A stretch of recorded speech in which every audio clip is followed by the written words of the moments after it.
বিসমিল্লাহির রহমানির রহিম। সুপ্রিয় শিক্ষার্থী ভাই ও বন্ধুরা, আজকে আমরা পরিসংখ্যান অধ্যায়ের সর্বশেষ নিয়ম অর্থাৎ রুল 5 নিয়ে আলোচনা করব। এরপর আমাদের রুল 6 একটা অপশন আছে, কিন্তু সেটা হচ্ছে আমাদের নিয়মের কোনো অঙ্ক নয়, সেটা হচ্ছে লেখচিত্র, আয়তলেখ, গণসংখ্যা, বহুভুজ, এই ধরনের কিছু। তো আজকে আমরা যেই টপিক্সের উপরে কথা বলবো বা আমরা যেই টপিক্সটা আজকে তোমাদেরকে শেখাবো সেটি হচ্ছে রুল 5 অর্থাৎ গড় নির্ণয়। আমরা ষষ্ঠ শ্রেণী থেকে গড়ের ব্যাপারে কিছু কিছু করে জেনেছি। তো নবম দশম শ্রেণীর গড় এটা হচ্ছে কিছুটা অন্য শ্রেণী থেকে ব্যতিক্রম। আজকে আমরা এইখানে গড় নির্ণয়ের যে সংক্ষিপ্ত পদ্ধতি আছে সেটি খুব সহজে শেখার চেষ্টা করব। তো আমরা এখানে লিখে নিয়েছি গাণিতিক গড় নির্ণয়ের জন্য সবচেয়ে বেশি ব্যবহৃত যে পদ্ধতি সেটা হচ্ছে সংক্ষিপ্ত পদ্ধতিতে গড় নির্ণয়। আর সেই গড় নির্ণয়ের জন্য অবশ্যই একটি সূত্র আছে।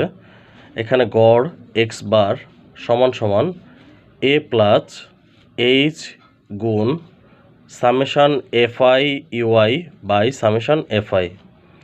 এখন বন্ধুরা, এই যে সামেশান যে চিহ্নটা, এটার সাথে তোমরা অনেকেই পরিচিত নও, আবার অনেকে পরিচিত। তা আমি এখানে একটু বলি, সামেশান এই শব্দটির মানে হচ্ছে যোগফল। আমরা যখন যোগফল বোঝাই তখন সেটাকে সামেশানের মাধ্যমে বোঝানোর চেষ্টা করি। এখানে সূত্রের মধ্যে এক্স বার তো গড়, আমরা বুঝতেই পারছি গড়কে এক্স বার দিয়ে প্রকাশ করা হয়। তারপর আছে আমাদের এ হচ্ছে শ্রেণীর মধ্যমান, এইচ হচ্ছে শ্রেণী ব্যবধান, যেটা আমরা ইতিপূর্বে গণসংখ্যা নির্ণয়ের ক্ষেত্রে, ক্রমযোজিত গণসংখ্যা নির্ণয়ের ক্ষেত্রে, মধ্যক নির্ণয়ের ক্ষেত্রে, প্রচুরক নির্ণয়ের ক্ষেত্রে সব জায়গাতে আমরা শিখে এসেছি। এইচ হচ্ছে শ্রেণী ব্যবধান, এফআই হচ্ছে গণসংখ্যা, আর ইউআই এটা হচ্ছে আমাদের গড় নির্ণয়ের ক্ষেত্রে প্রয়োজন বিচ্যুতি সংখ্যা। এই জিনিসটা হচ্ছে আমাদের নতুন। শ্রেণীর মধ্যমান এটা আমরা মধ্যক নির্ণয়ের ক্ষেত্রে দেখেছিলাম, আর শ্রেণী ব্যবধান এটা সব নিয়মের ক্ষেত্রেই থাকে, গণসংখ্যা তো অবশ্যই থাকে। শুধু ইউআই এই যে জিনিসটা, এটা হচ্ছে বিচ্যুতি সংখ্যা, যেটা শুধুমাত্র আমাদের গড় নির্ণয়ের জন্য আমাদের এই অঙ্কের ক্ষেত্রে কাজে লাগবে। তো আমরা আজকে এই যে সূত্রটা গড় এক্স বার সমান সমান, আমি একটু কাছে নিয়ে দেখাই, গড় এক্স বার সমান সমান A plus H into summation FI UI by summation FI. এটাকে আমরা এভাবেও লিখতে পারি। এখানে আমি আরেকবার লিখে দেখাচ্ছি, A plus H into summation FI UI, আর নিচে তোমরা ভাগ দিয়ে সামেশান এফআই, এভাবেও লিখতে পারো। এতে করে কি হবে, এই যে এইচটা কার সাথে গুণ সেটা তোমাদের বুঝতে সহজ হবে। এইচটা হচ্ছে আমাদের উপরের এফআই ইউআই যে রাশিটা আছে তার সাথে গুণ হবে, ঠিক আছে? কারণ অনেকে এইচটা কোথায় গুণ হবে এটা জানে না। তো আমাদের এইচ হচ্ছে এই উপরে যে সামেশান এফআই ইউআইয়ের যে মানটা থাকবে তার সাথে এইচ গুণ করে তাকে সামেশান এফআইয়ের মান দিয়ে ভাগ করতে হবে। তো আমরা এখন এই নিয়মের উপরে একটি অঙ্ক যদি করি তাহলে তোমাদেরকে খুব সহজে বিষয়টা বোঝাতে পারবো। তো বন্ধুরা, নিম্নের ছকের সাহায্যে সংক্ষিপ্ত পদ্ধতিতে গড় নির্ণয় করো, এরকম তোমাদের বইয়ে প্রশ্ন থাকবে বা তোমাদের গাইডের অনেক প্রশ্ন আছে, পরীক্ষার প্রশ্নে আসবে। তারপরে তোমাদের হচ্ছে বিভিন্ন গাইডে নমুনা প্রশ্ন থাকবে। তো আমাদের থাকবে হচ্ছে শ্রেণীব্যাপ্তি এবং গণসংখ্যা দেওয়া, দুইটা ঘর থাকবে। শ্রেণীব্যাপ্তি দেখো 2 থেকে 6, 6 থেকে 10, 10 থেকে 14, এরকম অনেক সংখ্যা এখানে আমাদের গড় নির্ণয়ের জন্য দেওয়া থাকতে পারে, ঠিক আছে? তো আমাদের এখানে 1, 2, 3, 4, 5, 6, 7, 8, 9 এরকম 9টা ঘর আছে। তো এই 9টা হচ্ছে আমাদের শ্রেণী, আমরা 9টা ঘর করব।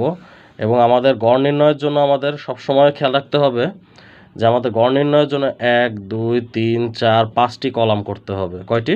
5টি। তো আমরা দেখেছিলাম গণসংখ্যা নির্ণয়ের সময় আমরা 3টি ঘর করেছিলাম, একটা হচ্ছে ট্যালি, একটা গণসংখ্যা আর একটা শ্রেণীব্যাপ্তি। আবার ক্রমযোজিত গণসংখ্যার ক্ষেত্রে আমরা 3টি ঘর দেখেছিলাম, যদি বিন্যস্ত থাকে তাহলে 3টি, অবিন্যস্ত থাকলে 4টি। সেখানে একটা ছিল শ্রেণীব্যাপ্তি, 2 নম্বর ছিল গণসংখ্যা। যদি অবিন্যস্ত হয় তাহলে আমাদের ট্যালির জন্য আরেকটা, আর ক্রমযোজিত গণসংখ্যার জন্য একটা, 4টা। আর শুধুমাত্র গড় নির্ণয়ের জন্য আমাদের কয়টি কলাম লাগবে? 1 2 3 4 5, এই 5টি কলাম অর্থাৎ 5টি ঘর লাগবে। আর শ্রেণী তো অবশ্যই আমাদের যে প্রশ্নে যে কয়টি দেওয়া থাকবে সেই কয়টি, এবং প্রশ্ন যদি না দেওয়া থাকে তাহলে আমরা হচ্ছে অবিন্যস্ত থাকলে সেটা ট্যালির মাধ্যমে বের করতে গেলে তখন আমাদের আরও একটি কলাম যোগ হবে। তো যাই হোক, বেশিরভাগ গড়ের ক্ষেত্রে আমাদের এরকম ছক আকারেই দেওয়া থাকে, সো আমাদের অবিন্যস্ত না থাকার সম্ভাবনাই বেশি। এখন আমরা সলিউশনে শুরু করলাম। সংক্ষিপ্ত পদ্ধতিতে গড় নির্ণয়ের সারণী নিম্নরূপ। তো যে কথাটি বলছিলাম যে আমরা এখানে যে কয়টি শ্রেণী আছে 1 2 3 4 5 6 7 8 9, এই 9টি ঘর করব। এখানে আমি 9টি ঘর করেছি এবং কলাম করেছি 5টি। তো আমরা দেখি শ্রেণী ব্যাপ্তি প্রথমটা, দ্বিতীয়টা হচ্ছে শ্রেণী মধ্যমান, যেটাকে আমরা xi দ্বারা প্রকাশ করতে পারি। তারপরেরটি হচ্ছে গণসংখ্যা, গণসংখ্যাকে অবশ্যই fi দ্বারা প্রকাশ করি এবং মাঝে মাঝে n দ্বারাও প্রকাশ করি। n আর fi একই জিনিস, fiও হচ্ছে গণসংখ্যা এবং nও হচ্ছে গণসংখ্যা। তারপরের ঘরটা হচ্ছে বিচ্যুতি সংখ্যা, আমি একটু কাছে নিয়ে দেখাই। বিচ্যুতি সংখ্যা হচ্ছে ui, এবং শেষের ঘরটা হচ্ছে এই fi এবং ui এই দুইটার গুণফল। ঠিক আছে? তো প্রথমে আমরা শ্রেণীব্যাপ্তিটা এখান থেকে তুলে নিলাম। ঠিক আছে? তো শ্রেণীব্যাপ্তিটা আমরা এখান থেকে তুলে নিয়েছি। তারপরে হচ্ছে শ্রেণীর মধ্যমান xi, এটা আমরা কিভাবে নির্ণয় করব? আমাদের শ্রেণীর নিম্নসীমা এবং ঊর্ধ্বসীমা এই দুইটাকে আমরা যখন যোগ করব, যোগ করে যদি 2 দিয়ে ভাগ করি তাহলে আমাদের হচ্ছে এই শ্রেণীর মধ্যমান আসবে। তাহলে দেখো 2 যোগ 6 8, 8কে আমরা 2 দিয়ে ভাগ করলে 4, আবার 6 যোগ 10 16, 16কে আমরা 2 দিয়ে ভাগ করলে আসে 8, 10 যোগ 14, 14কে আমরা যদি 2 দিয়ে ভাগ করি তাহলে 14 10 24, 24কে 2 দিয়ে ভাগ করলে আসে 12। এভাবে আমরা প্রত্যেকটি ঘরের ঊর্ধ্বসীমা এবং নিম্নসীমা দুইটা যোগ করে 2 দিয়ে ভাগ দিলে সেখানে আমরা শ্রেণীর মধ্যমান পাবো। এখানে আমাদের শ্রেণীর মধ্যমানগুলো হচ্ছে 4 8 12 16 20 24 28 32। এখন গণসংখ্যা তো আমাদের প্রশ্নে দেওয়া ছিল, তাই গণসংখ্যাগুলো যেভাবে আছে হুবহু সেভাবে লিখে সামেশন fi হচ্ছে এই সবগুলো গণসংখ্যার যোগফল, তাই আমরা সামেশন fi দিয়ে এই গণসংখ্যাগুলোকে যোগ করে নিচে বসিয়ে দিয়েছি। এখন কথা হচ্ছে এই বিচ্যুতি সংখ্যা কিভাবে আমরা নির্ণয় করতে পারি? আমরা গণসংখ্যাকে 2 দিয়ে ভাগ করলে অর্থাৎ n/2 করে যেই মানটা আসবে, এখানে আমাদের আছে 188, তাহলে 188-র অর্ধেক যেই ঘর পর্যন্ত গুনতে গুনতে গেলে পাবো সেই ঘরটা হচ্ছে মধ্যক শ্রেণী। এই যে এইখানে শ্রেণীর মধ্যমান পাবো আমরা। তাহলে এই শ্রেণীতে আমরা বিচ্যুতি সংখ্যার ঘরে বসাবো 0, এর উপরের দিকে সব হচ্ছে মাইনাস করে যাবে এবং নিচের দিকে সব প্লাস। তাহলে আমরা -1 -2 -3 -4 এবং নিচের দিকে 1 2 3, এখানে আমাদের নিচে 3টা ঘর আছে, তাই আমরা 3টা 3 পর্যন্ত আসছে। যদি আরও একটা বেশি থাকতো তাহলে আমরা 4ও লিখতে পারতাম। আমি বন্ধুরা আরেকবার বুঝাই বলি। এখানে আমাদের আছে 188, যেটা আমাদের গণসংখ্যা, তাকে আমরা যদি 2 দিয়ে ভাগ করি তাহলে আমাদের কত আসে দেখো তো। 188 ভাগ 2 করো, 188 যদি আমরা 2 দিয়ে ভাগ করি তাহলে হচ্ছে 9 দুগুণে 18, তাহলে থাকতেছে 8, 4 দুগুণে 8 94, 94 সম্ভবত 94। এখন আমরা এখান থেকে যদি গুনতে গুনতে যাই তো আমাদের এই ঘরে আসলে এই যে এখানে 3 19 আর 3 22, তারপর হচ্ছে 36, তারপর 52। হ্যাঁ, এই যে 52-র ঘরে আসলে আমাদের হচ্ছে শ্রেণীর মধ্যমান মানে আমাদের 94 মানটা আসে। তাই আমরা এই ঘর বরাবর 0 বসাবো এবং উপরের দিকে 1 2 3 4, 4টা ঘর আছে দেখে আমরা -1 থেকে 4 পর্যন্ত বসিয়েছি। যদি উপরের দিকে আমাদের 4 পর্যন্ত না থেকে 3 পর্যন্ত থাকতো তাহলে আমরা -3 পর্যন্ত বসাতাম। নিচের দিকে আমাদের 3টা ঘর আছে, আমরা 1 2 3 বসিয়েছি।